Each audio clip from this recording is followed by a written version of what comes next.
Good afternoon and welcome to the Word Encounter episode 30. We left off in Numbers chapter 25, and so we're going to go to Numbers chapter 26. Let's get started. Verse 1, after the plague, the Lord said to Moses and Eleazar, son of Aaron the priest, take a census of the entire Israelite community by their ancestral families of those 20 years old or more who can serve in Israel's army. And so if you remember before, it was about 40 years ago, they did their first census, and so now they're doing another census. And in verse 51, it says the registered Israelite men numbered 601,730. And so if we go back to the first census about 40 years ago, it was 603,550. So we see that even though people had been dying off, in fact, everybody for the most part had died off as they wandered 40 years in the desert, as the Lord told them that would happen because of their sin, their numbers remained relatively constant. And so their numbers were replenished even though the previous generation had died off. We see in verse 63, these were the ones registered by Moses and the priest Eleazar when they registered the Israelites on the plains of the Moab by the Jordan across from Jericho. Verse 64, but among them there was not one of those who had been registered by Moses and the priest Aaron when they registered the Israelites in the wilderness of Sinai. For the Lord had said to them that they would all die in the wilderness. None of them was left except Caleb and Joshua. And so everybody else had died off. But again, the numbers had been replenished. In chapter 27, we see that the Lord is now setting up his succession to Moses. And in verse 12, the Lord said to Moses, go up this mountain of the Abiram range and see the land I have given the Israelites. And so he's saying, go up to the mountain and look over this range and you will see the promised land. You will not enter it because you sinned against me at the waters when you struck the rock instead of spoke to the rock. But I will let you see it. In verse 13, after you have seen it, you will also be gathered to your people. And so he's telling Moses that after you've seen this land that I promised, then you will be gathered to your people. You will die. In verse 15, so Moses appealed to the Lord. Now, what did Moses appeal to the Lord about? His life? No. Verse 16. May the Lord, the God who gives breath to all, appoint a man over the community who will go out before them and come back in before them, and who will bring them out and bring them in so that the Lord's community won't be like sheep without a shepherd. And so Moses is still concerned about the people, even though they ticked him off, even though they kept rebelling against him, even though they kept rebelling against the Lord, he is still their advocate. He is still in there advocating for his people. In verse 18, the Lord replied to Moses, take Joshua, son of Nun, a man who has the Spirit in him, and lay your hands on him. Have him stand before the priest Eleazar and the whole community and commission him in their sight.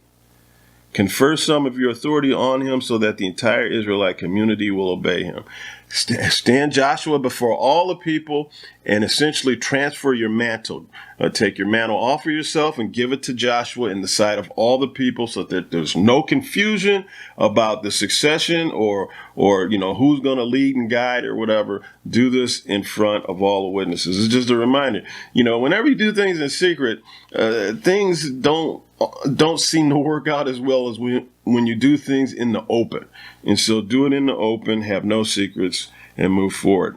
In chapter 28, the Lord is prescribing and defining all of the types of offerings that the people are to make before him, and how frequently, what to do, what animals to sacrifice. You got daily offerings, Sabbath offerings, monthly offerings, Passover offerings, Festival of Week offerings.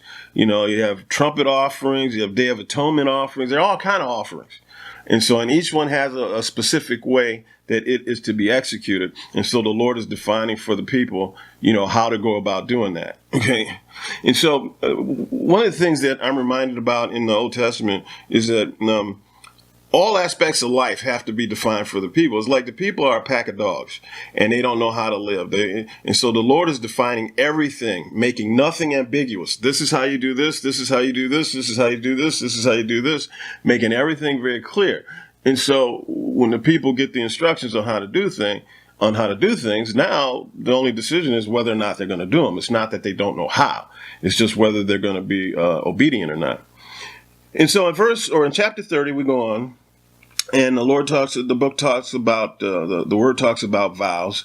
And Moses told the leaders of the Israelite tribes, this is what the Lord has commanded. When a man makes a vow to the Lord or swears an oath to put himself under an obligation, he must not break his word. He must do whatever he has promised. When we talk about vows are voluntary. Nobody's forcing you to make a vow. You decide of your own volition whether or not you're going to make a vow. But if you do so, follow through. Do not just say stuff to placate people or whatever. If you say something, if it comes out of your mouth, follow through.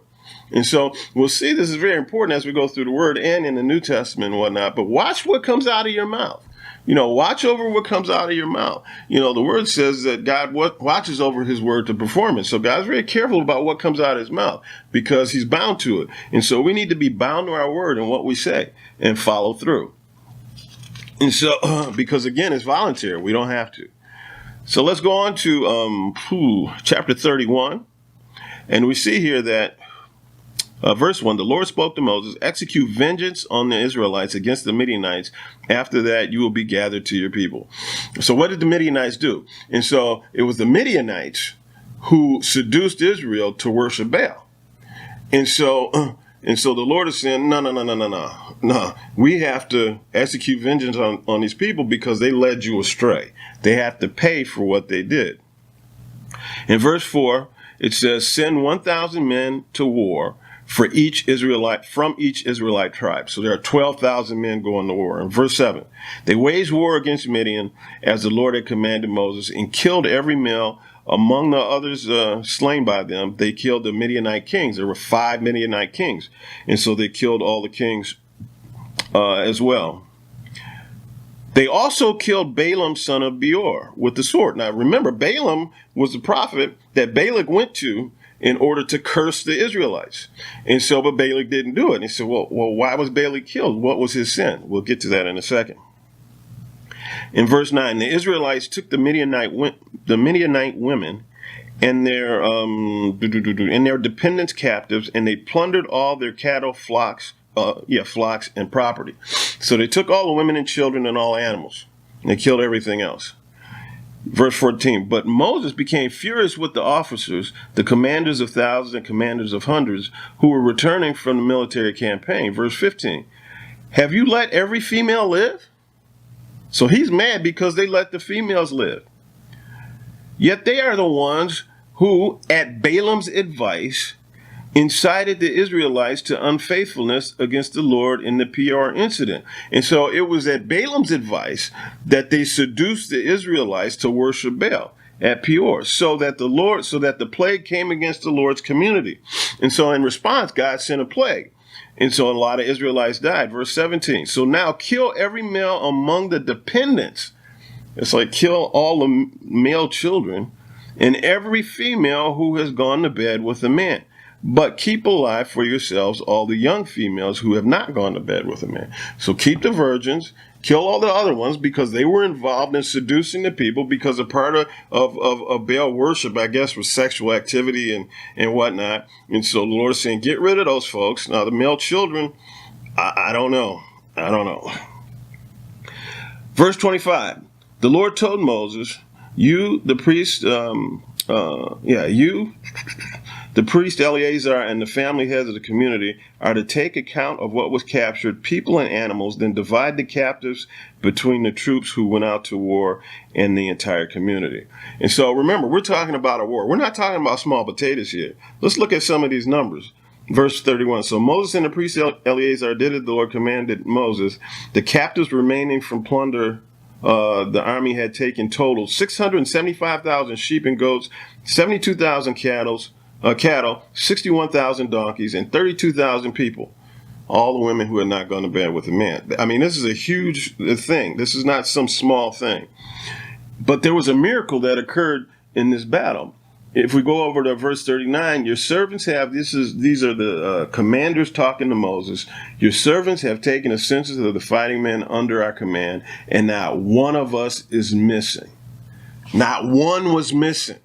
So not one was killed. Everybody else got wiped out, but not one Israelite soldier was killed. They recognized that that was a miracle. Let's go on to chapter 32. The Reubenites and Gadites had a very large number of livestock.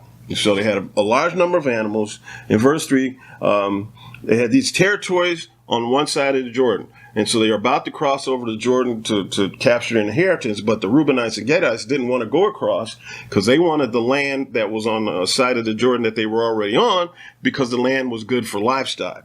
And so they told Moses this. And so then Moses said, should your brothers go to war while you stay here? Why are you discouraging the Israelites from crossing into the land the Lord has given them? Now remember, in the incident with regard to them sending out the scouts and whatnot, and they looked over the land to see what was good and what was not good, and so they came back with a bad report. And that bad report discouraged the people. And so Moses is saying this is essentially the same thing. You know, this is going to discourage the people. You have a responsibility here. You can't just do whatever you want to do.